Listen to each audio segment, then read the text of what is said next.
자, 시청자 여러분, 긴급 인터뷰 시간으로 여러분 또 모십니다.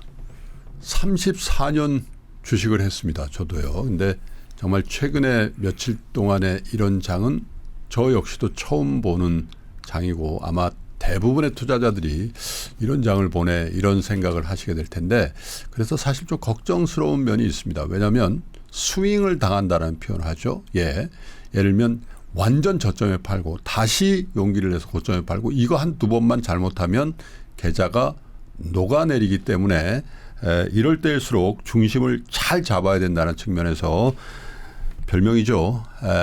이선엽 사령관을 모시고 어떻게 이런 전쟁 같은 국면을 돌파하고 이겨내야 되는지에 대한 얘기를 좀 나눠보겠습니다. 어서 오십시오. 예, 안녕하십니까. 네. 예. 자, 아침에 그냥 제가 급하게 좀 요청을 드려서 네. 모셨는데요. 자, 제가 34년 말씀을 드렸습니다만 이선엽 대표님도 아마 거의 30년 이런 네. 장을 정말 여러 측면에서 경험을 하셨는데 처음 보시죠? 예, 저도 이런 경험은 처음이었었고요. 금융위기가 아닌데 네. 금융위기보다도 더 빠지는 장세, 그리고 뭐 거의 손을 쓸 수 없을 정도로 변동성이 커지는 건 저희도 처음이라고 보고 있습니다. 그래서 네.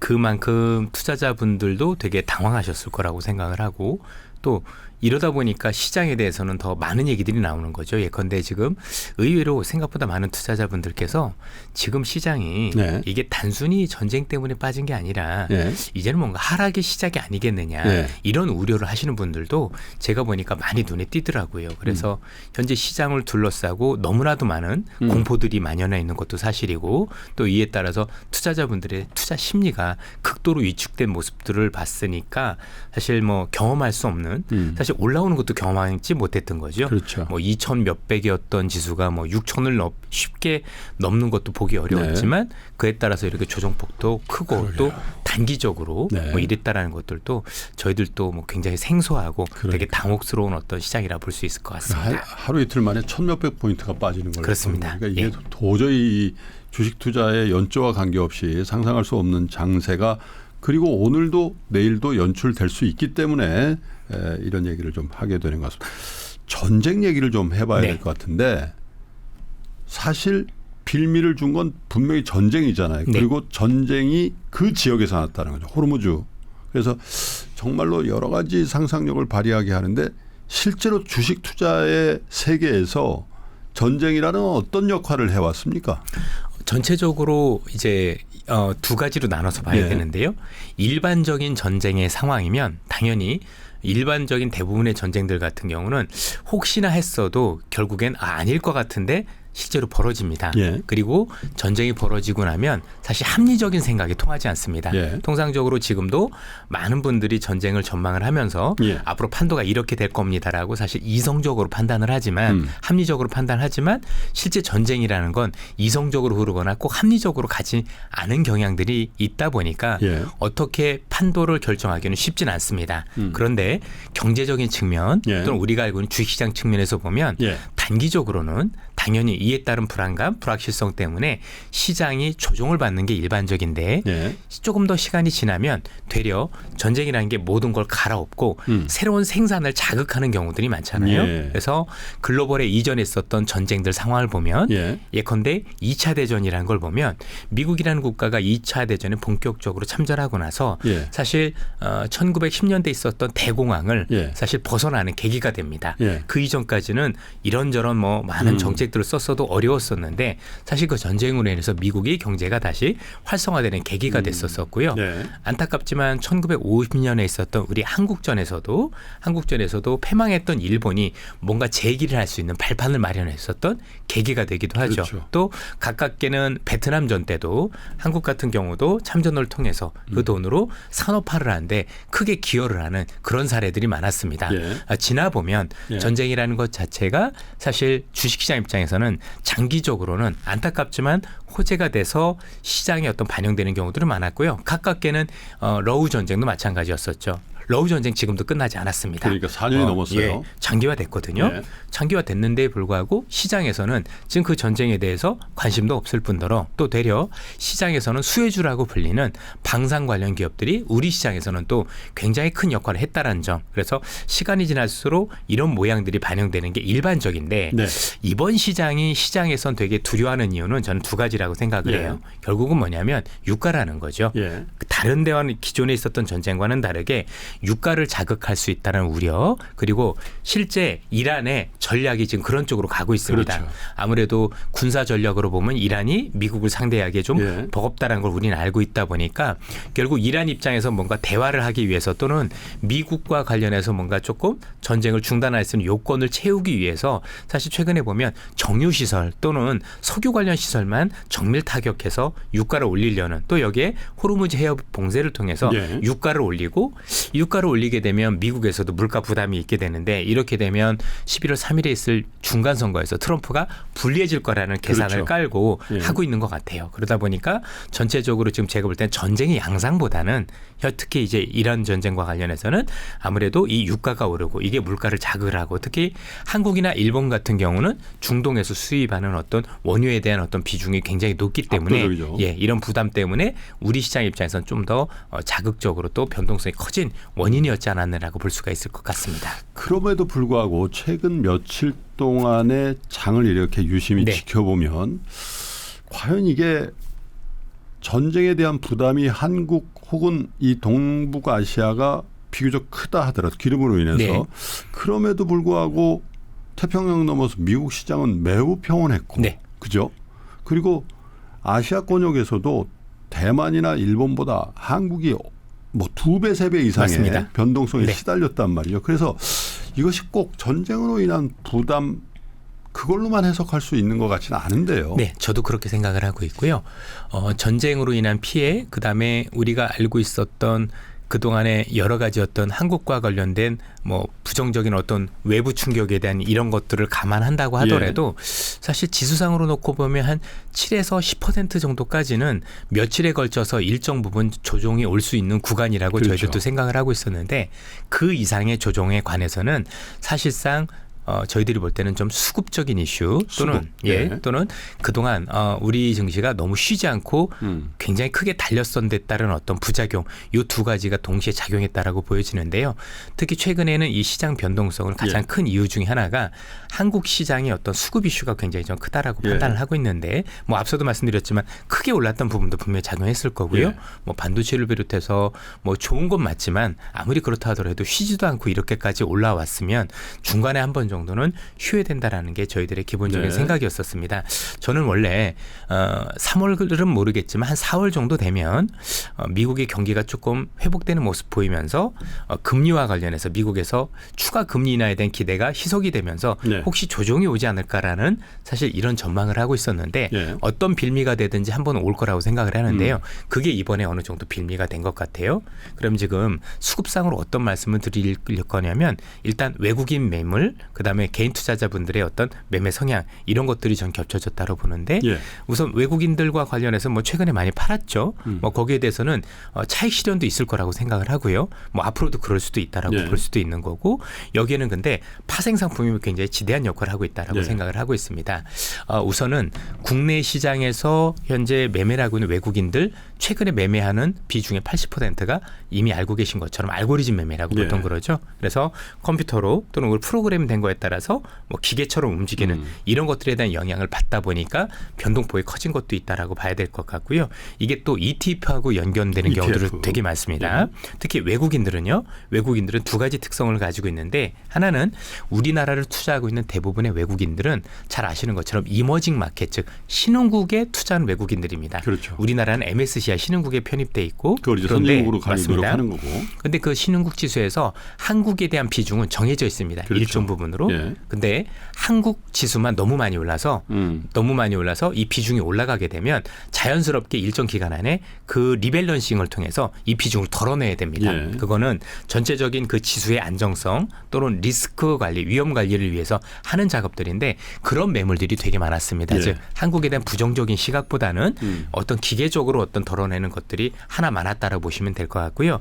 두 번째는 우리나라에 제일 많이 투자하는 어떤 펀드라고 하는 게 뭐 잘 아시는 것처럼 우리가 뭐 EWY라고 불리는 즉 iShares, 예. 그죠? MSCI, 사우스코리아 ETF가 제일 비중이 큰데요. 거기는 두 가지 또 규정이 있습니다. 그 규정은 뭐냐면 하나는 특정 종목의 비중이 25%를 넘으면 안 됩니다. 예. 근데 전자 그걸 넘었거든요. 그 당연히 덜어내야 되다 보니까 지속적으로 덜어내는 이런 어떤 영향들이 있다 보니까 파는 것들도 있고 지수 영향이 크죠. 예, 거기가. 그렇습니다. 또 하나는 시가총 5% 이상 지분이 넘는 부분들이 합쳐져서 전체 그 아까 얘기했던 EWY의 ETF의 50%를 넘으면 안 됩니다. 네. 제 숫자로 말씀을 드릴게요. 삼성전자가 25%, 하이닉스가 15%, 현 시가총 비중으로 놓고 보면 거기에 우리가 알고 있는 현대차가 12%, 더하면 52%가 넘죠. 그러면 여기서 2%를 무조건 덜어내야 돼요. 네. 근데 앞으로 더 오르면 더 덜어내겠죠. 그러니까 우리나라에서 지금 제일 많이 오르고 있는 기업들이 자동차거나 반도체일 텐데 이게 오르면 오를수록 자꾸 외국인들은 사는 입장이 되는 게 아니라 이런 사는 규정 입장이. 때문에 계속 덜어내야 돼요. 예, 일단 나쁘게 먹는 게 네. 아니고. 그 규정을 반드시 지켜야 되는 거예요. 그건 앞서도 말씀드렸죠. 위험 관리 측면이 있는 거고요. 또 하나는 뭐냐면 이 아까 했던 5의 50 법칙이라고 하는데 5% 이상 넘는 거를 50% 이상 초과하지 않아야 이 법인세 면제를 받을 수 있어요. 아, 예, 그런 그래요? 혜택들이 있거든요. 미국 내에서. 그러다 보니까 그걸 철저히 지켜가면서 하기 때문에 그냥 쉽게 한국만 너무 많이 오르는 것 같은데 그다음에 우리가 알고 있는 특정 기업이 그것도 상위 종목이면 너무 많이 오른 것 같은데 하면 자연스럽게 외국인들은 지속적으로 매물을 덜어낼 가능성이 높겠구나 이렇게 판단을 해야 되는 건데 네. 물론 이제 파는 것 자체를 뭐 우리가 좋다라고 얘기할 수는 없겠지만 이걸 마치 시장이 끝나서 무조건 던지고 나가는 거로 해석하기에는 다소 무리가 있다 이렇게 판단해 볼 수 있을 것 같습니다. 여기에 최근에 국내 투자자분들이 최근에 주식 시장으로 유입이 되게 컸는데요. 그렇죠. 이게 다 ETF로 유입이 됐어요. 그렇죠. 그리고 ETF로 유입이 되면서 굉장히 포모가 되게 많았다라고 생각을 하는데 그 과정에서 실제로 보시면 레버리지 상품에 대한 인기가 굉장히 높았습니다. 2X, 3X 예. 이런 거. 굉장히 높다 보니까 오를 땐 조금 좋았는데 한 번씩 이렇게 변동성이 커지다 보니까 거기에 대한 손절매 그렇죠? 또는 특정 종목에 대해서 주식 선물이라는 게 요즘 굉장히 유행을 하고 있고요. 개별 종목. 예, 개별 종목. 그다음에 또 거기에 대해서 또 비투자도 되게 많았거든요. 그런데 이렇게 빠지게 되면 증거금 부족도 걸리는 경우들도 많고 그러면서 되돌림이 굉장히 과했다라고 보시면 되겠습니다. 실제로 우리가 그 레버리지 ETF 이렇게 매매 보시면은요, 실제 금융 투자에서 매도가 되게 많은데 이게 대부분 그동안 샀던 분들이 어쩔 수 없이 이제 조금 팔고 나가는 이 손실을 줄이기 위해서 그런 영향들이 있다 보니까 극단적으로 제가 올 때 오를 때도 쏠림이 되게 강하고 예. 이게 조정을 받을 때도 굉장히 쏠림이 강해지는 이게 조금 더 부연해서 설명드리면 뭐 우리 의장님께서도 저희들이랑 많이 경험하셨겠지만 이게 시대별로 그런데 99년도에는 그때 바이코리아 펀드라고 해가지고 그 그렇죠. 펀드로만 자금이 쏠렸었죠. 예. 그래서 그 펀드에 들어가는 종목만 올랐던 기억이 있었습니다. 맞습니다. 2000년대 중후반에는 아마 자문사 일풍이 있었을 그렇죠. 거예요. 그때 차화정이라는 어떤 종목들이 많이 칠공주 올라갔는데 이런 얘기 예, 했죠. 칠공주.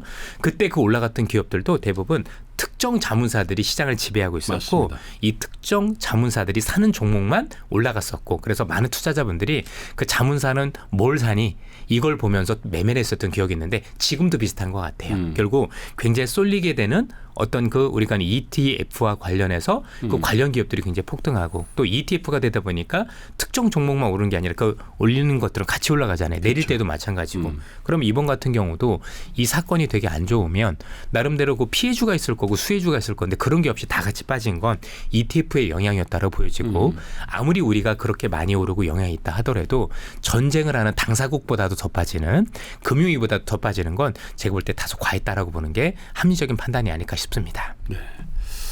수급적인 측면에서 요 정도 여러분 설명을 들으시면 왜 이렇게 급등락이 반복됐는지에 대해서 이해를 하실 거고 아마 이 방송을 보시는 여러분들께서도 거기에 이렇게 저렇게 참여하고 계셨던 걸 계시겠죠. 이제 네. 알게 되실 것 같습니다. 자, 변동성이라는 건 사실 투자의 관점에서 보면 매우 좋은 수익을 낼 수 있는 기회라고들 우리가 그러잖아요. 그런데 사실 대부분의 투자자들 특히 투자를 정석대로 안 배우신 분들은 이 변동성 기간에 다 털리거든요. 맞습니다. 그걸 좀 막아줘야 될 텐데, 그죠? 자, 경험도 많으시고 또 별칭처럼 이런 굉장히 큰 위기 국면에서 중심을 굉장히 잘 잡기로 유명하시니까 이러한 변동성 구간에서 우리 개인 투자자들 특별히 최근에 들어오신 분들 같은 경우는 잘못하면은 정말 주식은 나는 아닌가 봐. 그리고 이제 완전히 또 주식을 맞습니다. 예. 떠나시고 그리고 다시 올라가는 경우가 또 많더라고요. 그래서 이런 큰 변동성에 우리 투자자들이 어떻게 해야 되는 겁니까? 대부분 이런 변동성이 있을 때는 예. 가급적 이 변동성에 대한 대응을 자제하시는 게 훨씬 더 유리합니다. 왜냐하면 이렇게 변동성이 크다라는 얘기는 그만큼 투자 심리가 불안하니까 위아래로 된다는 얘기가 되는 거고, 지금 우리가 지속되고 있는 이 전쟁의 양상도 우리가 사실 사람의 어떤 그 생각으로서 전망하거나 맞출 수는 없는 상황이잖아요. 여기에 대해서 사실 심리가 위축되면 이상하리만큼 하락할 때 지금 있는 거라도 빨리 던지기 쉽게 되고, 그러다 또 며칠 지나서 급등하면 혹시 또 따라잡아야 되는 거 아닌가라는 생각으로 또 따라잡게 됩니다. 그렇게 되면 이 변동성이 시간을 지나 보면 사실 제자리임에도 불구하고 결국엔 왔다 갔다 하면서 스텝이 꼬이면서 손실만 커지는 역할들이 많이 되게 됩니다. 사실 지금 투자자분들은 어떻게 하시면 좋냐면, 첫 번째는 어쨌든 이 변동성이 있는데, 변동성이라는 얘기는 향후의 방향성을 잡아나가는 과정 속에 있는 거라서 그럼 제일 먼저 생각해야 되는 건 이번의 조정이 기존에 있었던 상승세를 완전히 꺾는 추세 하락으로 반전하는 시그널인지 아니면 이게 그렇진 않고 앞으로도 그래도 지속적인 상승세에 있는 건데 그동안 좀 단기적으로 많이 올랐기 때문에 또 이런 어떤 이슈들 때문에 쉬어가는 국면인 건지 거칠더라도 거기에 대한 판단을 하시는 게 그 두 가지를 제일 중요한 먼저 겁니다. 결정하고 맞습니다. 그 판단이 먼저 선행되지 않으면 의미가 없는 거죠. 할 수 있네요. 그렇죠. 그죠? 예. 그러니까 지금 하루하루 일희일비하는 게 의미가 없고 내가 생각하기엔 앞으로 시장이 더 안 될 것 같아. 뭐 시장이 좀 어려울 것 같으니까, 그러니까 우리 속된 말로 이제 시장이 하락장으로 전환할 것 같으니까 그런 분이라면 줄여야죠. 예, 줄여야죠. 반등시마다 줄여야 되는 게 맞는 거고, 그게 아니라 뭔가 나름대로 나는 큰 추세가 큰 문제가 없는 것 같아라고 생각을 하시면 사실 조정을 받을 때마다 조금씩 모아가거나 아니면 이건 참 쉽지 않거든요. 차라리 조금 이 변동성에는 여러 가지 생각들이나 판단을 자제하면서 이 변동성이 줄어들기를 좀 기다리는 게 오히려 현명한 판단이 될 수 있는 그럴 가능성이 높다라고 보여집니다. 그래서 무리한 판단을 하거나 이에 따라서 시장에 대한 적극 대응을 하게 되면 스텝이 꼬이고 결국엔 나중에 혹시 시장이 더 많이 오른다고 하더라도 되려 올랐을 때 수익이 있기보다는 피해가 더 가는 경우들이 많죠. 그래서 제가 이번에도 그런 말씀을 많이 드리는데, 실제 우리가 99년 닷컴 버블 때도 지수가 그렇게 올랐는데 의외로 수익을 내신 분들이 비중이 높지 않았다라는 안타까운 사실이요. 결국 왜냐하면 이런 과정들이 99년 닷컴 버블 때도 2번 정도 있었어요. 그러니까 한 해에 지수가 한 20% 정도 왔다 갔다 하는 게 사실 굉장히 잦습니다. 왜냐하면 굉장히 급등도 했기 때문에 조정도 급락으로 오고 또 급등하고 급락을 하고 반복하는 게 초강세장들의 특성이거든요. 이런 특성들을 감안하고 일단은 제가 볼 때는 시장에 대한 대응을 할 필요가 있지 않을까라고 말씀을 드리고 싶습니다. 물론 굉장히 본인의 재능이 뛰어나셔서 이런 그 매끄러운 판단, 그러니까 이게 진짜로 주식시장의 하락 전환이냐 아니면 단순 조정이냐 이런 생각조차도 없이 그냥 모니터를 보면서 기계적으로 어쩌면 본능적으로 사고 팔아서 데일리 베이스로 돈을 벌 수 있지 않겠냐라고 생각하는 분도 있고 그런 분도 덜어 있습니다. 그런데 사실 대부분의 투자자들은 그럴 시간과 그럴 노력을 할 수가 없죠. 그럼에도 불구하고 이런 변동성군에 특히 모니터를 무지하게 열심히 보면서 주변을 보지 않고 그 변동성만 보고 트레이딩에 나서는 분들이 있단 말이죠. 어떻게 여기서 손실을 줄이거나 아니면 이익을 내보겠다고 대부분 실패하죠. 거의 90% 이상이 실패한다고 보시면 되고요. 뭐 한두 번은 이렇게 어느 정도 운이 좋게 맞을 수도 있겠지만 그건 운이라고 보시면 될 것 같고 이건 실력으로 할 수 있는 싸움은 아니라고 보여집니다. 그래서 이런 변동성에서는 누가 보더라도 앞서 말씀드렸던 너무 이건 정말 과한데라고 했었을 때 한 번 정도에 어떻게 해볼 수는 있는지 모르겠지만 저는 그것도 웬만하면 자제하는 게 대부분의 투자분들은 맞다라고 생각을 하고요. 뭐 저도 여의도 생활 오래 했지만 그건 제 옆에 있는 전문 투자자들이나 정말 우리를 흔히 얘기해서는 정말 큰 돈을 벌고 있다는 프로들조차도 네. 성공 가능성이 되게 낮은 게임이라고 보시면 될 것 같습니다. 그러니까 네. 수요일 날 오후에 그런 투매 양상에 그렇게 굳건히 주시장을 받쳐왔던 개인 투자자들이 결국은 거기서 투매를 하고 맞습니다. 그 상황에서 코스닥 같은 것들은 외국인 투자자들이 사내고 그 다음날 엄청난 반등을 하는 걸 네. 보면서 아직까지도 이선엽 대표님이나 저 같은 사람들이 해야 될 일이 많이 있구나 그런 것들을 또 네. 한번 경험하게 되는데 이런 국면을 버틸 수 있는 어쩌면 가장 유일한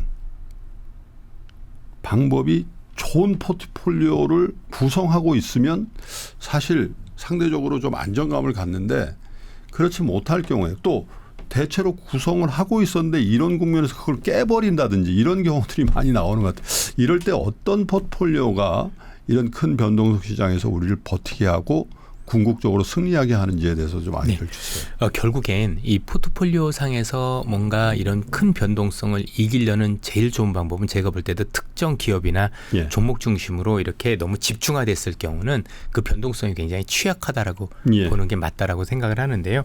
궁극적으로 이제 여러 종목들을 분산 투자를 통해서 포트폴리오를 구축을 하되 뭐 최근에 뭐 반도체가 굉장히 좋다라고 얘기를 하지만 이런 기업들도 있지만 나름대로 최근에 유가와 관련해서 뭔가 유가가 오른다고 하더라도 피해를 덜 볼 수 있는 그런데 앞으로 성장 가능성이 좋은 기업이나 산업들도 꽤 많이 존재들 하거든요. 예. 예. 그런 기업들 관련해서도 여러 방면으로 이렇게 포트폴리오를 구축해 놓으면 또 최근에 여러 가지 정부 정책과 관련해서 사실 그 관련 수혜 기업들도 있지 않습니까? 그렇죠. 그럼 거기에 대한 시장에 대한 포트폴리오 이런 것들도 구축해 놓으면 사실상 전체적으로 나중에 수익을 볼 때는 의외로 수익이 적지 않습니다. 그런데 우리가 하는 위험에 대해서는 생각보다 그 위험이 많이 관리가 되는 모습들이 많이 발견이 되고 있거든요. 그래서 전체적으로 이렇게 조금 포트폴리오 다변화해서 가져가는 모습들이 좀 필요하다고 생각을 하고 또 시장이 또 굉장히 불안하다라는 분들 같은 경우는 여기서 종목을 줄이는 것보다는 예. 방법이 어떻게 좋냐면 내가 100이라는 돈을 투자를 했으면 여기서 모든 종목을 아주 10에서 20 또는 30% 정도 골고루 줄이면서 약간 현금 비중을 가져가는 것도 자산 나쁘지 않은 배분을 경우를 변동시키는 맞습니다. 예. 그러니까 뭐 이게 내가 특정 종목 이 종목을 팔아야 되겠어 이런 것보다는 오히려 가지고 있는 종목들에 대해서 대부분 골고루 비중을 현금을 맞춰 놓으시면 오히려 조금 더 안정성을 기하면서 또 나중에 조금 더 혹시 이런 변동성 때문에 추가적인 어떤 조정이 있었을 때 매입할 수 있는 기회 또는 나중에 이 변동이 어느 정도 시장이 진행이 되고 이 변동이 하루아침에 끝나진 않을 거잖아요. 그리고 나중에 올라갔었을 때 예기치 못하게 그동안 이런 좋은 것도 뜰 수 있지만 이런 전쟁 이후에 이런 것들도 부각될 수 있는 산업들이 나올 수도 있는 거잖아요. 그걸 매입할 수 있는 기회로 삼을 수 있는 저는 좋은 어떤 방법이 될 수 있다라고 보고 있습니다. 이런 큰 낙폭을 보이는 시장에서 의외로 버티는 종목 혹은 반짝반짝한 종목들이 발견되기도 하잖아요. 네, 맞습니다. 화요일 수요일에도 보면 일부 반도체 소부장이라던가 물론 이제 방산주는 예외로 하고요. 네. 이건 뭐 방산주가 올라가는 건 명확하나 했으니까. 그런데 이 종목은 잘 버티네. 이런 것들이 혹시 그분들의 포트폴리오 있으면 이런 실수를 많이 하시는 것 같아요.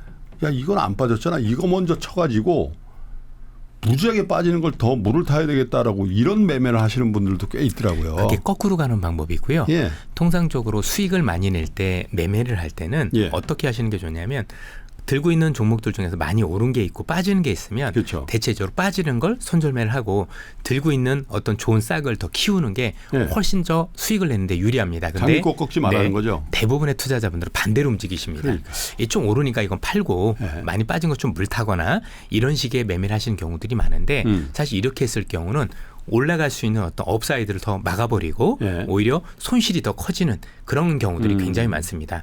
이게 뭐 당연히 주식이라는 게 저가 매수에서 고가 매도를 하는 게 제일 중요하지만 사실 통계학적으로 놓고 보더라도 달리는 말에 타는 게 수익을 내는 게 더 유리했지 빠지는 종목들을 사서 사실 지속적으로 매수하는 게 유리한 경우는 굉장히 주도주죠. 없었다라는 얘기죠. 예. 맞습니다. 결국 주도주가 그럼 나중에 훼손이 되면 어떻게 할 거냐. 그건 주도주가 훼손이 된 게 아니라 사실 시장이 끝났다라고 봐야 되는 거죠. 그래서 원래 이렇게 생각하시면 된다. 주인공이 죽으면 그 영화는 끝난 거잖아요. 끝나죠. 예. 그러니까 우리는 항상 시장에서 어떤 사람이 주인공이지라는 걸 봐야 되는 거고요. 더 중요한 건 이 사람이 왜 주인공이 됐지가 더 중요한 거예요. 예. 그러면 지금도 그렇지만 현재 시장이 가장 흔들리고 있는 건 당연히 유가라든가 이로 인한 어떤 물가 영향 이런 걸로 우려를 하고 있는데 실제 시장을 올렸던 힘은 사실 AI와 관련된 엄청난 변화, 그다음에 투자 이거였었거든요. 그러면 우리는 지금 곰곰이 되씹어 봐야 되는 게 그러면 이번에 이런 전장으로 인해서 현재 진행돼 있었던 AI 관련 투자가 중단이 되거나 줄어들거나 아니면 예. 뒤로 후퇴할 거냐 아니면 AI 관련 산업이 우리가 생각했던 것보다 그렇죠? 지지부진해질 거에 대한 영향을 봐야 되는 건데 사실 그렇지는 않은 거잖아요. 냉정하게 놓고 보면 이번 시장에서 되려 AI에 대한 위력이 더 부각된 걸 우리는 그렇죠. 발견을 했죠. 예. 이번에 트럼프가 이란의 어떤 그 수장을 타격을 할 때 클로드라는 어떤 AI를 활용했다는 걸 우리는 다 알고 있고, 예, 그러면 이 AI가 이제는 전장에서는 없어서는 안 될 도구가 돼 있고 이걸 사용하느냐 안 하느냐가 그리고 결국 이게 사용이 가능했다는 얘기는 이제 우리가 그동안 걱정했었던 비즈니스 모델로서의 어떤 그 역량을 보여준 거죠. 이게 돈이 될 수 있구나. 그러네. 정말 성능이 이렇게 좋아졌구나 이런 거 한다라면 그러면 미국에 있는 아니면 전 세계에 있는 수많은 AI 관련 기업들이 이걸 똑같이 보고 있었을 텐데 그러면 그 뒤로 내가 더 투자를 강화를 해서 클로드를 따라가야지 아니면 제미나이를 따라가야지라는 생각을 갖게 되지 전쟁이 났으니까 내가 좀 더 투자를 줄이고 위험하니까 좀 지켜볼까 이러진 않을 거란 얘기인 거죠. 그래서 우리가 지켜봐야 될 건 전쟁의 양상만큼이나 그동안 시장의 주인공으로 만들었던 요인이 훼손될 수 있는지 없는지를 판단하는 게 더 중요한 거고 이런 게 훼손되지 않는다라면 사실상 기존에 있던 상승 추세가 꺾였다라고 보는 것은 제가 볼 때는 무리한 판단이 아닐까 싶습니다. 이 방송이 이제 조금 한 20-30분 더 진행이 되겠습니다만은 그 시청자 여러분, 투자자 여러분 이 말씀은 꼭 기억하십시오. 주인공이 죽으면 드라마가 끝납니다. 조연 엑스트라가 죄송하지만 돌아가셔도 주인공이 살아있으면 장은 계속된다. 요 말씀은 꼭 여러분의 투자 노트에 적어 두시면 좋을 것 같습니다. 그러면 이제부터는 우리 금융시장, 주식시장의 굉장히 핫한 이슈들 몇 개에 대한 의견을 좀 여쭤볼 텐데요. 반도체에 대한 전망이 이렇게 좋았던 적은 없습니다. 없죠. 처음이죠. 하물며 우리 삼성전자가 내년에 어떤 IB에서는 전 세계 기업 중에 가장 돈을 많이 벌 것이라는 그런 전망까지 하고 있는 마당에서 얼마나 자부심이 커져 있습니까? 그죠? 그럼에도 불구하고 너무 비싸져 가고 있다. 적어도 밸류에이션은 비교적 여유가 있는데 단기적인 랠리에 대해서는 부담이 있다. 이 논박이 굉장히 큰 화두죠. 네. 어떻게 보세요? 반도체 주식. 전체적으로 가격과 관련해서 너무 급하게 올라왔고 속도도 빨라서 굉장히 과열 구간이다라는 데에 대해서는 이견이 있을 사람은 없다라고 생각을 합니다. 뭐 올라온다고 해도 우리가 생각하는 이전의 경험으로 보면 좀 천천히 그다음에 스텝 바이 스텝 그러니까 단기적으로 올라가는 게 정상인데 이번 같은 경우는 그렇게 빨리 올라올 수밖에 없는 이익 증가율이 있었습니다. 네. 얼마 전에 그 하이닉스의 최태원 회장님이 얘기하신 거 보면 현재 반도체 특히 D램 쪽의 영업이익률이 80%라고 하거든요. 아마 글로벌 역사상 처음 있는 일인데요. 네. 영업이익률이 80%까지 제조업체인데. 올라왔으니 사실상 이렇게 주가가 오르는 게 꼭 무리라고 얘기하기는 어렵지 않을까라는 생각을 가질 수밖에 없는 거고요. 그래서 일단은 지금도 말씀을 주셨지만 주식은 사실 제일 중요한 건 가격을 봐야 되는 게 아니라 가치를 사는 겁니다. 그렇죠. 올랐어도 기업 실적이 좋아지고 있고 앞으로도 더 좋아져서 이 현재 밸류에이션 가치가 싸 보인다라면 그건 제가 볼 때는 앞으로도 추가 상승 가능성이 높은 것이고 가격이 오르지 않았어도 현재 가격이 더 내렸어도 앞으로 전망이 안 좋다라면 이게 더 비싼 거거든요. 그렇죠. 그러니까 많은 투자자분들은 자꾸 가치를 보지 않고 가격을 보려는 습성들이 있다 보니까 여기에 대한 부담을 많이 느끼시는 건데 물론 앞서도 말씀드렸다시피 올라간 속도 또는 너무 빨리 올라간 가격에 대해서는 저 역시도 굉장히 아찔아찔할 정도로 부담을 느끼고 있는 건 사실이고 대신에 이번 기회를 통해서 그 부담은 상당 부분 해소하지 않았느냐라는 생각을 가질 수가 있을 것 같습니다. 그럼 이제 어제도 제가 보니까 이제 우리나라에서 반도체와 관련해서 굉장히 각광을 받는 애널리스트 분들이 몇 분 계신데 그 중에 이제 외국계 증권사에 계시는 시티에 계시는 이제 그분께서 어제 이제 뭐 방송에 출연해가지고 올해 NC 예, 증권에 계셨죠. 예, 여러 가지 전망을 하시는 걸 봤는데 저도 굉장히 신뢰하는 분이고 어제 말씀하시길 현재 야구로 따지면 9회까지 있는 것 중에서 한 2회까지 온 게 아닌가라는 2회? 예, 말씀을 하시더라고요. 물론 그게 꼭 주가다 꼭 이렇게 말씀드리기는 어렵지만 네. 생각보다 조금 이게 온 거가 부담스러운 건 확실하지만 그럼에도 불구하고 길게 보면 상승 여력에 대해서는 조금 전망들을 하시는 것 같아요. 네. 그렇군요. 반도체 현재 주도주죠. 이 주도주에 대한 여러분의 고민도 살짝 힌트가 됐으리라 보고요. 정부 정책에 대한 평가에도 조금 엇갈리는 시각들이 있습니다. 물론 정부 정책이 기여한 바가 없다라고 하는 분은 아예 없죠. 네. 그러나 말씀하신 반도체 경기가 없었으면 정부 정책만으로 되지는 않았을 거다. 이런 얘기들도 있고요. 또 한 가지 화두가 코스피 5천은 이미 달성했으니까 다음 코스닥 시장에 대한 본격적인 정부 정책의 어떤 변화 가능성에 대해서 높게 평가하는 분도 있고 아무리 정부가 정책을 해도 코스닥에 뭐 그런 주식들 가지고 되겠냐? 이 시각도 굉장히 첨예하게 맞부닥치고 있는 상황인 것 같아요. 어떻게 보시는지? 전체적으로 좀 시기를 길게 가져가셔야 될 필요가 있겠습니다. 정부가 이런 정책을 일단은 가장 중요한 건 뭐냐면 이 정책의 의도가 뭔지가 되게 중요한 네. 겁니다. 이걸 왜 하지? 이걸 되게 중요하게 봐야 되는데요. 현 정부뿐만이 아니라 우리나라로 놓고 보면 이렇게 하는 이유가 여러 가지가 있는데요. 예. 하나는 뭐냐면 전자 지금 좋은 거 알겠는데 우리 의장님이나 제가 보셔도 나중에 5년 10년 뒤에 우리 한국 뭐 먹고 살 거야 라고 하면 자신 있게 대답하실 수 있나요? 저도 없을 거라고 생각을 합니다. 예. 그래서 지금까지는 AI라는 것 때문에 운이 좋아서 반도체가 올라갔지만 그 이후에 지금 중국이 너무 많이 추격을 하고 있고 여러 가지 산업 면에서 사실 우리가 굉장히 어려움을 겪고 있다라고 보면 한국이 지속적으로 성장할 수 있는 그 무엇이 지금 안 보이는 거잖아요. 예. 그래서 거기에 대한 대비가 사실 이 정책하고 맞물려져 있습니다. 또 하나는 우리 미래하고도 관련이 있습니다. 어떤 미래냐면 인구가 줄어들고 있는데 우리 노후자금과 관련해서 예.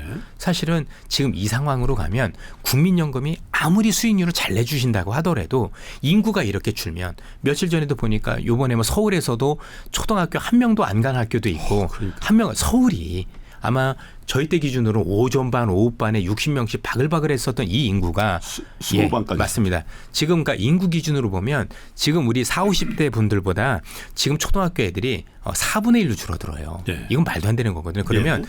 그 사람들이 아무리 연금을 내도 그래서 국민연금이 뭐 100% 200% 수익 내도 우리 연금 못 주거든요. 그러면 이걸 어떤 타개할 만한 여러 가지 방법들이 있을까? 예. 그 안에서 이 정책들이 펼쳐졌다고 보시면 될 것 같고요. 그래서 일단 큰 틀에서 놓고 보면 부동산이 나쁘다가 아니라 네. 너무 우리나라가 부동산 시장으로 극단적으로 자금들이 쏠려 있는데 이게 흔히 얘기해서 비생산적으로 자금이 가 있는 거잖아요. 이거를 자연스럽게 생산적인 부분으로 유도를 해줘야 될 거 아니겠습니까? 예. 그런 측면에서 그럼 앞으로도 주식시장이 지속적으로 좋아질 수 있다라는 신뢰와 믿음이 있어야 될 건데 그러려면 단순하게 어떤 앞서 말씀드렸었던 무슨 자본시장법 개정이라든가 상법 개정이나 이런 것도 중요한 건데 결국 우리가 볼 때 미래 먹거리가 더 중요한 것 같아요. 한국이란 나라가 나중에 이런 걸로 먹고 살 수 있겠구나라는 어떤 것들을 지금부터 해줘야 되는 거고 그게 미국에서 어떤 사례를 들자면 미국은 결국엔 벤처 투자가 활성화되고 이 벤처들이 지속적으로 먹여 살렸다라는 거죠. 그렇죠. 지금 미국의 시가총액 1위부터 10위 안에서 다 스타트업이죠. 예, 99개가 스타트업이고요. 지금도 AI라고 얘기는 하지만 클로드 아니면 스페이스X, 오픈 AI 전부 다 스타트업이에요. 불과 5년 전, 10년 전에는 이름도 없던 기업들이 지금 미국에서 제일 큰 그렇죠. 회사가 됐다는 얘기죠. 우리도 그걸 해야 되는 거예요. 그러려면 코스닥 활성화가 먼저 돼야 됩니다. 그렇죠. 코스닥을 먼저 키워놔서 이 시장을 굉장히 건전하고 그다음에 2부 리그가 아니라 이 시장은 정말 앞으로 성장할 수 있는 기업들이 뛰어노는 놀이터가 될 수 있겠구나라는 어떤 그런 어떤 여건들을 만들어줘야 그렇죠. 되는 거고 그러면서 우리나라에 있는 좋은 스타트업 기업들이 있을 거 아니에요. 이 기업들이 상장돼서 또 마중물 역할을 되고 예. 또 이것들이 나중에 길게 보면 우리의 먹거리 연결될 수 있는 걸 예. 지금 그리고 있다라고 보시면 됩니다. 예. 그래서 저는 정부 정책에 대해서 비판하실 수도 있고 사실 여러 가지가 있겠지만 이 의도 자체는 향후에 우리가 미래의 먹거리를 만들기 위한 작업 중에 하나라고 보시는 게 해야 되는 굉장히 거죠. 할 수밖에 없는 거예요. 두 번째는 결국 이렇게 해서 되어야 우리가 가지고 있는 노후자금들, 특히 퇴직연금이나 이런 것들이 어느 정도 수익이 나야 지금 부족해진 국민연금을 또 일정 수준 보충을 할 수가 있거든요. 이런 두 가지 국면들을 같이 가지고 있는 거죠. 이건 우리만 한 게 아니라 미국도 그렇게 했어요. 미국도 80년대 초반에 퇴직연금이 되게 어려워지면서 401k라고 퇴직금의 대부분을 좀 주식시장에 집어넣을 수 있도록 70%까지 그렇죠. 법을 바꾼 게 미국 퇴직연금법 401조 K항이었었던 거고요. 네. 그리고 미국에서는 그게 가능했던 게 지금도 사람들이 알잖아요. 야, 미국은 앞으로도 길게 두면 괜찮아. 그 신뢰가 어디서 나온 거냐면 기존에 있었던 코카콜라 GM이 올라서 그런 게 아니에요. 미국은 계속 새살이 돋고 그 새살들이 미국의 경제를 계속해서 키웠기 때문인 거고, 그러면 우리나라도 자원이 있는 국가도 아닌 거고, 그렇다고 해서 우리나라가 대국도 아닌 건데 결국 우리나라에서는 가장 중요한 게 사람들이 굉장히 우수하다라는 거지 않습니까? 네. 결국엔 좋은 기업들 발굴하고 이러려면 지금에 있는 작업들이 필요한 게 아닌가. 그래서 너무 나쁜 시각으로 또 정치적인 시각으로 바라볼 게 아니라 우리가 나중에 미래 먹거리를 위한, 또 우리가 나중에 경제가 온전하게 버티기 위한 어떤 시금석으로서 그 누가 왔어도 할 수밖에 없는 상황이지 아닌가. 그런 측면에서 이 제도를 바라보고 현재 정책을 바라보고 제가 볼 때 투자하는 게 바람직하지 않을까 싶습니다. 그 첫 번째 정책 수단으로서 퇴출을 들고 나온 거거든요. 그럼요. 이 썩은 물, 이 고인 물에서는 도저히 새로운 생태계가 만들 수 없다라는 판단으로 150개, 200개를 이제 퇴출시킨다는 거 아니에요. 굉장히 고통스러운 절차가 될 텐데 그럼에도 불구하고 그러한 정책의 방향성은 잘 잡고 있다, 이렇게 보시는 거네요. 그렇게 안 하면 신뢰가 없는 거죠. 지금 코스닥 시장의 대부분 투자자들의 신뢰는 어떻습니까? 거기는 투기하는 곳. 그렇죠. 그다음에 너무 뭐 대부분의 기업은 괜찮지만 꽤 많은 기업들이 좀 우리가 볼 땐 신뢰를 잃은 그렇죠. 이런 모습이었는데, 신뢰를 일시적으로 잃을 수는 있지만 이게 지속되고 뭔가 투자자들 기망하는 행위를 하는 예. 기업들이 많잖아요. 아프지만 어렵지만 그렇죠. 제도적으로 그렇죠. 투자자들 피해가 없는 선에서 네. 계속 경고도 드리고 이런 기업들이 문제가 됐습니다 얘기들 많이 하면서 제가 볼 때는 암덩어리는 결국은 도려내야 잘라야죠. 나중에 새살이 돋고 생명을 유지할 수 있다고 보여집니다. 글쎄요, 암 환자한테 그냥 몸에 좋은 음식 준다고 해서 그게 암이 되는 건 나는 거 아니죠. 아닐까요? 암만 더 커집니다. 맛있는 음식 예. 특별히. 방산을 본격적으로 우리 시장에 소개한 분 한 분을 꼽으라면 이선엽 대표님인 것 같아요. 제가 최초였고 예. 그 당시에는 방산이나 애널리스트도 존재하지 않았을 그렇죠. 시절입니다. 예. 이게 굉장히 많이 올랐어요. 예. 예를 들면 한국 방산을 포트폴리오란 ETF 같은 것들이 8배가 올랐거든요. 네. 몇 년 사이에. ETF가요. 종목별로는 한 20배씩 그러니까요. 올라갔죠. 예. 그런데 또 이렇게 전쟁의 상시화를 우리가 목도하고 있기 때문에 이 오른 건 인정하지만 앞으로도 갈 길이 멀다. 그리고 미국의 글로벌 방산 기업들 보니까 상장 이후에 거의 조정 없이 계속 선형으로 올라가는 걸 모습을 봤단 말이에요. 방산주 투자에 대해서는 지금 어떤 포지션을 취해야 되겠습니까? 저는 좀 더 긴 시계열로 봐야 되겠죠. 제가 아마 그때 방산했었을 때도 단순히 우크라이나 전쟁입니다가 아니라 글로벌 갈등의 시대가 시작됐습니다. 그래서 이 전쟁이라는 게 어느 한 지역에서만 나는 게 아니라 그렇죠. 지속적으로 펼쳐질 수 있는, 이건 미국의 전략하고도 맞물려지는 예. 거고, 최근에는 지금 이제 중동에도 문제가 됐지만 미국 같은 경우 최근에 그린란드와 관련해서 덴마크와도 좀 척을 지지 않았습니까? 그렇죠.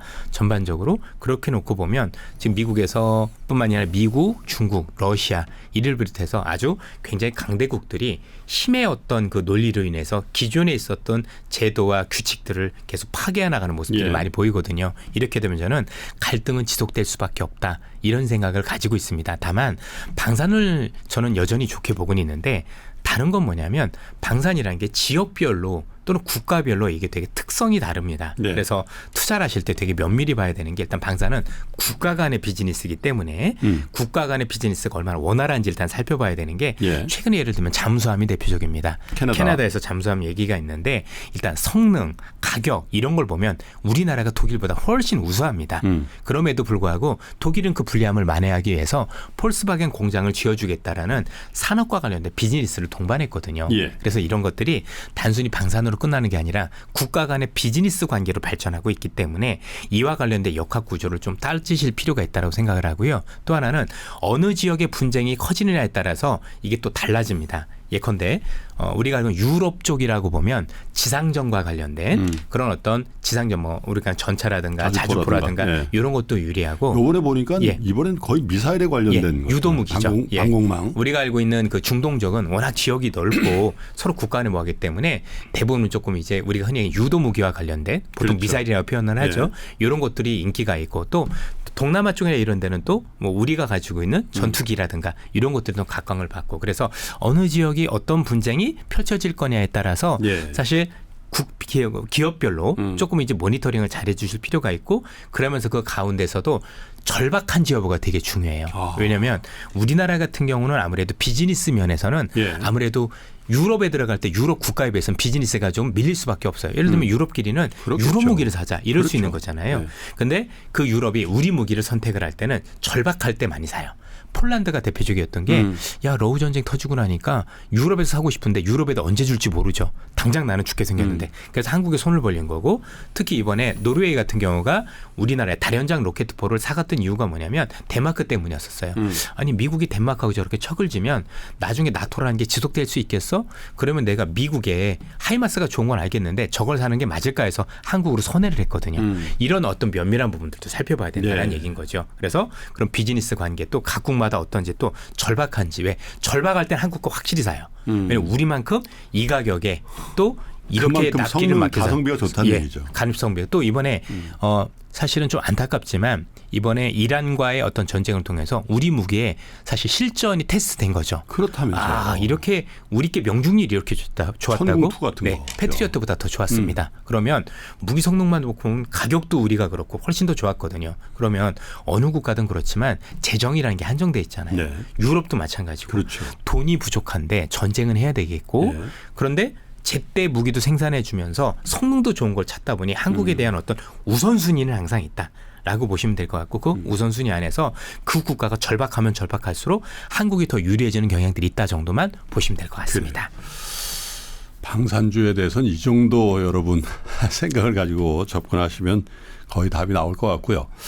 한 가지만 더 여쭤볼게요. 미국에서 이번 전쟁이 아니었다면 금융시장이 굉장히 큰 리스크 요인으로 사모펀드, 네. 그죠? 네. 사모대출을 얘기하는 분들이 이게 사실은 이란말 전쟁 소식으로 가려져 있다라는 그런 우려들이 금융 전문가 사이에는 굉장히 많이 확산되고 있죠. 네, 맞습니다. 저는 이 문제에 관해서는 지속적으로 우리가 위기와 관련해서는 경각심을 가져야 된다라고 생각을 하고 있고요. 결국 이 문제가 지금 굉장히 불거진 이유 중에 하나는 뭐냐면 일단 사모대출이라는 성격을 먼저 아셔야 되는데 사모대출은 우리가 생각할 때 일반 시중 큰 은행들에서 돈을 못 빌리는 기업들이 돈을 빌리는 경우가 많은 경우입니다. 예를 들어서 우리가 알고는 담보가 적격이 아니거나 은행들이 볼 때는 담보가 적격이 아니거나 또는 신용등급이 그에 미치지 못할 때 사모대출 시장으로 가는 경우들이 굉장히 많습니다. 그렇겠죠. 당연히 무슨 일만 없으면 이율은 높겠죠. 이율은 높겠죠. 그런데 무슨 일이 터지면 크게 터질 수 있는 곳이 이런 곳인데 사모대출 시장의 제일 문제는 뭐냐면 누구한테 얼마나 대출해 줬는지 알 수 없다라는 겁니다. 사모니까. 어떤 형태로 그렇죠? 사모니까. 사모의 특성이 그런 걸 밝히지 않게 돼 있는 거거든요. 그래서 문제가 될 수 있는 건데 현재로서는 제가 보기에는 당장 지금 문제가 된다라기보다는 앞으로 이게 문제가 될 수 있다라는 걸 우리한테 경고를 시작을 한 것 같아요. 이런 것들이 문제가 될 수 있다. 최근에 가장 큰 문제가 됐던 건 이 클로드가 나오면서 엔스로픽의 클로드가 나오면서 소프트웨어 기업에 대한 어떤 불안감. 야 이렇게 되면 소프트웨어 기업들 다 어려워지는 거 아니야? 그런데 이 사모대출이 소프트웨어 기업들이 많이 돼 있거든요. 벤처 기업들이. 그러다 보니까 많은 투자자분들이 불안하니까 내 돈 내놓으세요라고 했는데 대출이잖아요. 대출은 만기가 길어요. 내가 대출해 줬는데 대출해 준 애들한테 내일 돈 내놓으세요 이러진 않잖아요. 그렇죠. 최소 1년 뒤에 주세요. 아니면 2년 뒤에 주세요. 근데 갑자기 환매 들어오면 그게 환매가 될까요? 안 되거든요. 그래서 나중에 갑자기 환매돼서 환매가 안 되는 상황들이 많이 벌어질 수 있는 게 이 지역의 문제라고 생각을 해요. 미스매치가 발생할 수 맞습니다. 있다는 거죠. 미스매치인 거죠. 돈 달라는 사람은 지금 당장인데 돈 빌려준 사람들은 이 만기가 길기 때문에 벌어지는 현상입니다. 그런데 제가 보기엔 지금은 경각심이지만 이 문제가 지금 당장 시장에서 뭔가 시장의 방향성을 바꿀 요인은 아닌데 금리가 오를 때가 문제가 될 것 같아요. 결국 고금리일 때 문제가 될 것 같아서 시간을 두고 미국이 경제가 좋아지고 그래서 지금 인하하려고 했던 금리가 이제 인상세로 바뀔 거 아닙니까? 그때 이 문제가 터지면 그때는 이 문제 터질 때와 동시에 우리가 뭔가 시장의 방향성에 대해서 이제는 그동안 많이 올랐던 시장에 대해서 뭔가 이제는 고민을 해야 되는 그런 어떤 위기로 발전할 가능성도 저는 배제할 수 없다고 보여집니다. 그런데 꽤 시간이 좀 있을 거라고 생각은 하고 있어요. 사실 전장에서 피를 흘리는 전투가 벌어지는 거는 사실 어느 일방의 승리로 끝나거나 협상으로 끝나게 돼 있죠. 네. 뭐든지 길든 작든 기한부인데 이 금융의 특히 금융시장의 탐욕이 발동을 거는 이런 형태의 금융시장의 모순들 예를 들면 만기 구조의 불일치로 거기서 단기적인 이익을 취하잖아요. 그죠? 싸게 조달해서 비싸게 그 대신 길게 대출 내지 뭔가를 했을 때 이쪽에 사고가 생겼을 때 내 돈 주세요 했을 때 대응을 못하는 게 환매 사태인데 사실 금융위기도 본질은 그거 아니었나 싶어서 지금은 이제 워닝 단계니까 아마 미국의 금융 전문가들도 금융의 어떤 이 관리자들이 그것을 효율적으로 대처해 나갈 거를 기대해 보지만 어쨌든 워닝 사인은 오고 있다 이렇게 봐야 됩니다. 왜냐하면 이게 일반적으로 비슷한 사례인데 2008년에도 비슷했는데요. 일반적인 대출이 문제가 되지는 않아요. 뭐 소프트웨어 관련 기업 때문에 문제가 될 것 같지도 않고 그렇죠. 그럼 뭐가 문제냐면 의외로 부실 대출이 되게 많습니다. 지금 조금씩 드러나고 있는 거지만 이 사모대출 해주는 이 기업들이나 이런 데서 되게 모럴 해저드가 많다는 얘기를 들리고 있습니다. 제가 구체적으로 설명드리면 A라는 회사가 있는데 A라는 회사가 담보가 1억이 있어요. 그럼 이 담보가 1억이면 한 회사한테 1억 받으면 끝내야 되잖아요. 그래야죠. 그런데 이걸 속이고 왜냐하면 밝혀지지 않으니까 B라는 회사, C라는 회사, D라는 회사한테도 제출을 받는 거예요. 근데 담보 가치는 1억인데 실제 나간 대출은 5억, 6억인 경우가 많아지고 있는 나중에 이런 것들이 문제가 된다고 보는 거예요. 지금 소프트웨어가 문제가 되는 게 아니라 근데 그게 지금 당장 밝혀지진 않거든요. 그건 언제 밝혀지느냐. 금리가 오르면 민낯이 드러납니다.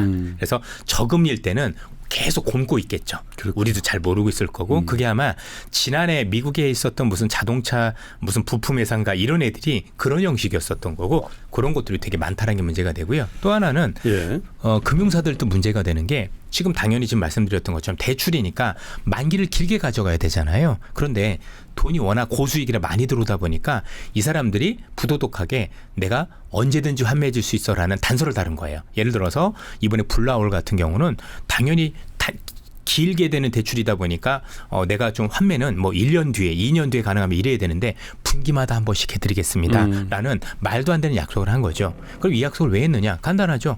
분기 그렇게 돈이 많이 들어오니까 이 정도 돈 들어오면 분기 한 전체 예산 5% 정도는 들어온 돈으로 주고 나머지 가져가자는 생각을 가지고 있었던 것 같아요. 그래서 지금 보면 금융사들의 어떤 말도 안 되는 모럴 해저드죠. 이런 어떤 그 판매 형태, 그다음에 이 돈을 받는 사람들의 어떤 모럴 해저드 이런 것들이 있으면서 조금씩 골마가고 있는 거에 대해서는 우리가 충분히 인지를 해야 된다라고 생각을 합니다. 금융시장에 이런 류의 비즈니스 직간접적으로 경험해보고 하기도 했습니다마는 그걸 금융당국에서도 우리도 그런 잠재적인 부실과 위험이 당연히 있겠죠. 그래서 사실 금융사 임직원들의 보너스라든지 뭐 이런 여러 가지 시스템을 금융시장의 어떤 변동성이나 안정성과 함께 왜냐하면 그분들도 보면 하나 집에 가버린다.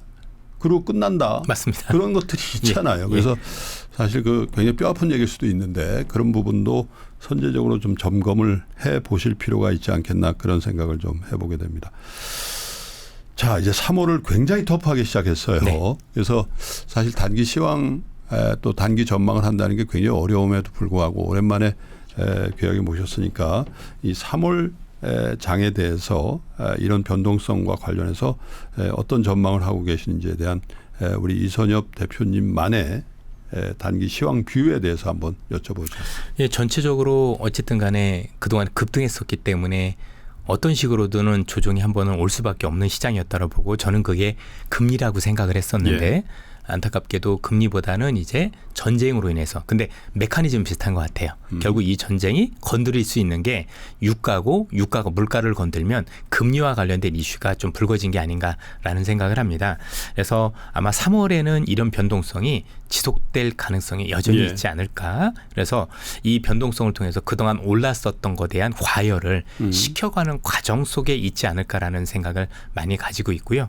결국 비가 온 뒤에 땅이 굳는다는 얘기는 많이 네. 하지만 단기적으로는 굉장히 저희들이 볼 때는 심정적으로도 복잡을 할 거고 어려울 수 있는 구간들이 있을 거라고 생각을 합니다. 그러나 그 이후에 이렇게 또 다져지고 나서 투자자분들께서 이제는 또 나름대로 이제는 또 그 전열을 가다듬겠죠. 또 네. 미국에서도 볼 거고 그럼에도 불구하고 AI 투자는 지속될 거란 믿음이 또 살아나고 또 전쟁도 지속 여부보다는 아까 했던 유가가 관건이거든요. 어쨌든 이 정도 유가가 지속되면 미국도 부담스럽고 그렇죠. 이란도 쉽지 않은 모습들이 되다 보니 호르무즈가 봉쇄되면 이란도 수출이 안 됩니다. 이란도 어려울 거고 특히 중국이 요즘 되게 힘들거든요. 그것 때문에. 그리고 중국도 어떤 식으로 나설 가능성이 높고 그래서 그런 전환점이 이루어진다라면 저는 다시 시장이 기존에 있었던 추세로 복귀할 수 있는 어떤 그런 어떤 발판이 되는 달이 3월달이 되지 않을까. 그래서 3월달은 굉장히 쓴 약이라고 봅니다. 그렇죠? 아주 쓰고 아주 고통스러운 약이 되긴 하지만 네. 이 약이 결국엔 향후에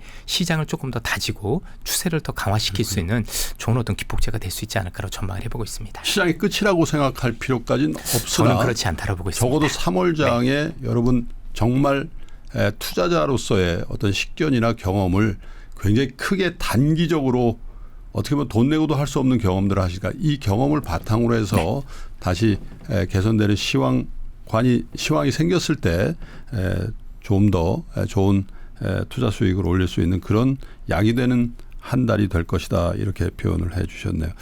개인적으로는 인생 처음으로 지지난주인가요? 마라톤을 한번 한 적이 있었는데요. 네. 하다가 그 페이스를 유지하는데 왜 그랬는지 끈이 풀린 거예요. 멈춰서 운동화 끈을 그 마라토너 끈을 다시 매고 싶지만 그러기 싫은 생각도 들더라고요. 왜?